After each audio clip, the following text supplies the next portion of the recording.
Bakit ikaw pa?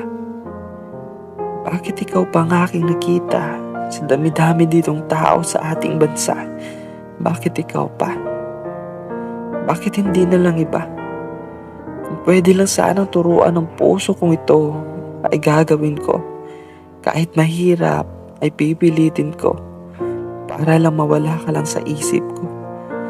Para lang mawala ang aking nararamdaman na para sa iyo.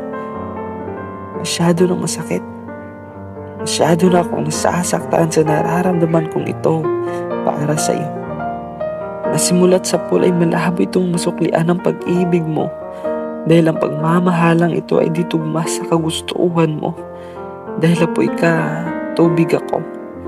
Hindi tayo pwedeng dalawang magsama dahil iba yung gusto mo at hindi yun ang isang katulad ko. Masaya ako kapag kasama kita. Masaya ako kapag napapasaya kita. Masaya ako kapag masaya ka. Pero bakit? Bakit nasasaktan ako kapag may kasama kang iba? Nasasaktan ako pag napapasaya ka ng iba. Di naman ako selfish na gustong ipagdamot ka. Dahil una-una sa lahat ay wala naman tayong dalawa. At yun ang masakit.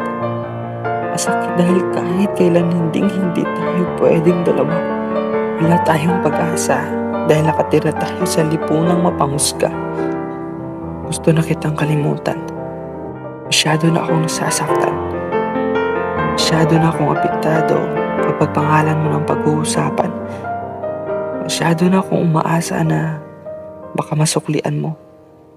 Ayoko na. Ayoko nang makita ang sarili kong tuluyang nahuhulog sa iyo. Kaya, paalam. Paalam. Pasensya. Lalayo muna ako. Lalayo muna ako sa kaibigan ko.